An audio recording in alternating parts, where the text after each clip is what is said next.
Hello दोस्तों, स्वागत है आपका हमारे चैनल लर्निंग रॉक्स पर।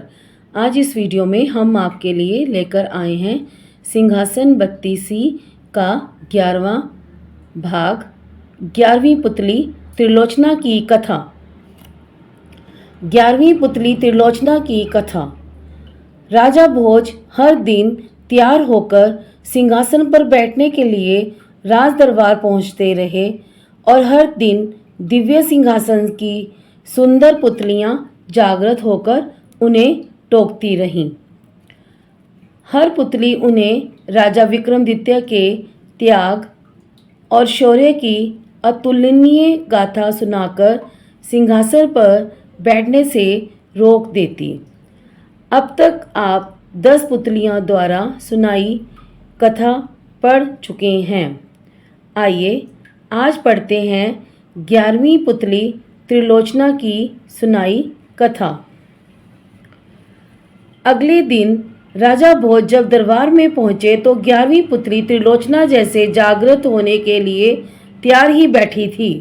त्रिलोचना बोली, हे राजा भोज, आप प्रतिदिन इस सिंहासन पर बैठने के लिए आते हैं और राजा विक्रमादित्य की कथा सुनने के बाद लौट जाते हैं। फिर भी आपने अब तक हिम्मत नहीं हारी। राजा भोज का अभिमान अब कम हो चला था। वे विनम्रता पूर्वक बोले, हे सुंदरी, आप हमें राजा विक्रमादित्य की कौन सी कथा सुनाने वाली हैं? कृपया सुनाएं। हमारे साथ साथ नगर की प्रजा भी अपने पूर्व राजा की वीरता और त्याग से परिचित होना चाहती है। त्रिलोचना ने मुस्कुराकर कथा आरंभ की। हे राजन, राजा विक्रमादित्य बहुत बड़े प्रजापालक थे। उन्हें हमेशा अपनी प्रजा की सुख समृद्धि की ही चिंता सताती रहती थी। एक बार उन्होंने एक महायज्ञ करने की ठानी। असंख्य राजा, महाराजाओं, पंडितों और ऋषियों को आमंत्रित किया। यहाँ तक कि देवताओं को भी उन्होंने नहीं छोड़ा। पवन देवता को उन्होंने खुद निमंत्रण देने का मन बनाया तथा समुद्र देवता को आमंत्रित करने का काम एक योग्य ब्राह्मण को सौंपा। दोनों अपने काम से विदा हुए।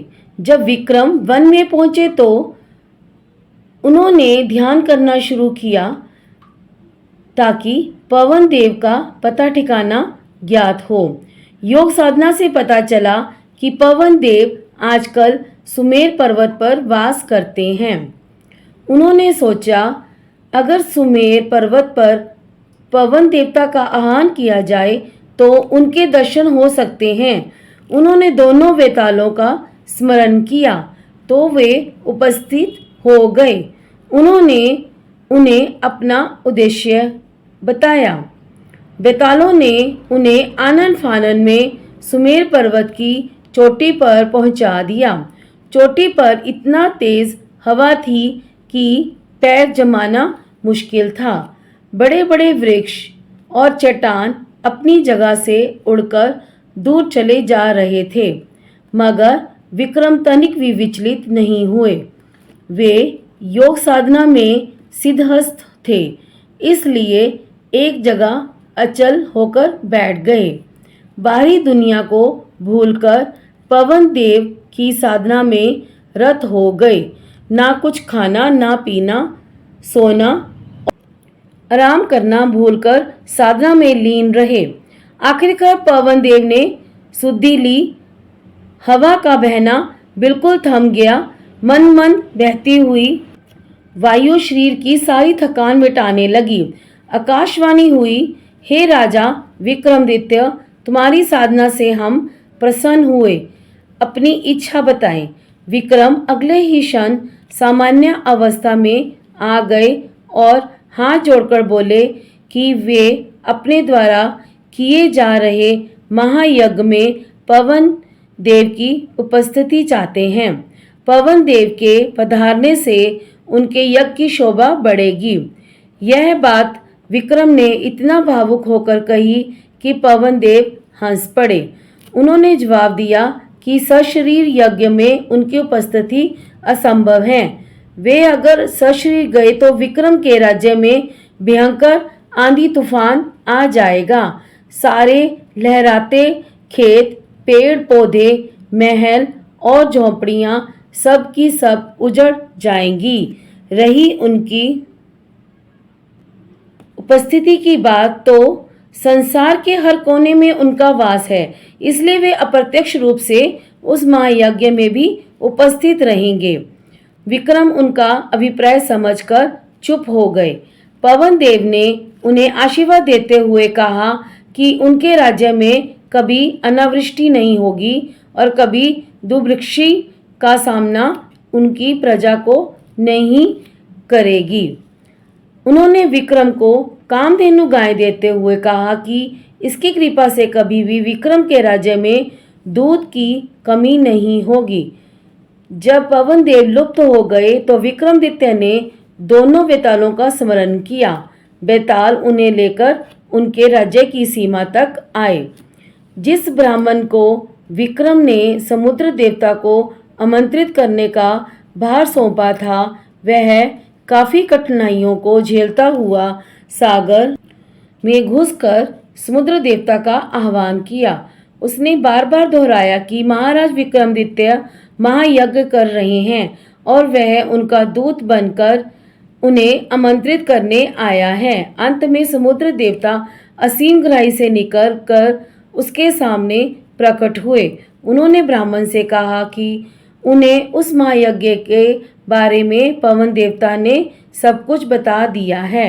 वे पवन देव की तरह ही विक्रमादित्य के आमंत्रण का स्वागत करते हैं, लेकिन सशरीर वहां सम्मिलित नहीं हो सकते। ब्राह्मण ने समुद्र देवता से अपना आशय स्पष्ट करने का सादर निवेदन किया तो वे बोले कि अगर वे यज्ञ में सम्मिलित होने गए तो उनके साथ अथाह जल भी जाएगा और उसके रास्ते में पड़ने वाली हर चीज डूब जाएगी। चारों ओर प्रलय सी स्थिति पैदा हो जाएगी, सब कुछ नष्ट हो जाएगा। जब ब्राह्मण ने जानना चाहा कि उसके लिए उनका क्या आदेश है तो समुद्र देवता बोले कि वे विक्रम को सकुशल महायज्ञ संपन्न कराने के लिए शुभकामनाएं देते हैं। अप्रत्यक्ष रूप में यज्ञ में अधोपति विक्रम उन्हें महसूस करेंगे, क्योंकि जल की एक एक बूंद में उनका वास है। यज्ञ में जो जल प्रयुक्त होगा उसमें भी वे उपस्थित रहेंगे। उसके बाद उन्होंने ब्राह्मण को 5 रत्न और 1 घोड़ा देते हुए कहा, मेरी ओर से राजा विक्रमादित्य को यह उपहार दे देना। ब्राह्मण घोड़ा और रत्न लेकर वापस चल पड़ा। उसको पैदल चलता देख वह घोड़ा मनुष्य की बोली में उससे बोला कि इस लंबे सफर के लिए वह उसकी पीठ पर सवार क्यों नहीं हो जाता। उसके नानुकुल करने पर घोड़े ने उसे समझाया कि वह राजा का दूत है, इसलिए उसके उपहार का उपयोग वह कर सकता है। ब्राह्मण जब राजी होकर बैठ गया तो वह घोड़ा पवन वेग से उसे विक्रम के दरबार ले आया। घोड़े की सवारी के दौरान उसके मन में इच्छा जागी, काश यह घोड़ा मेरा होता। जब विक्रम को उसने समुद्र देवता से अपनी बातचीत सविस्तार बताई तो उन्हें उनके दिए हुए उपहार दिए। तब बिना कुछ ही कहे राजा विक्रमादित्य ने कहा कि 5 रत्नों तथा घोड़ा ब्राह्मण को ही प्राप्त होना चाहिए। चूंकि रास्ते में आने वाली सारी कठिनाइयां उसने राजा की खातिर हंसकर झेली। उनकी बात समुद्र देवता तक पहुंचाने के लिए उसने कठिन साधना की। ब्राह्मण रतन और घोड़ा पाकर अत्यंत प्रसन्न हुआ। इतना कहकर त्रिलोचना बोली, राजन, विक्रमादित्य की तरह प्रजापालक और अत्यंत दयालु राजा ना हुआ है और ना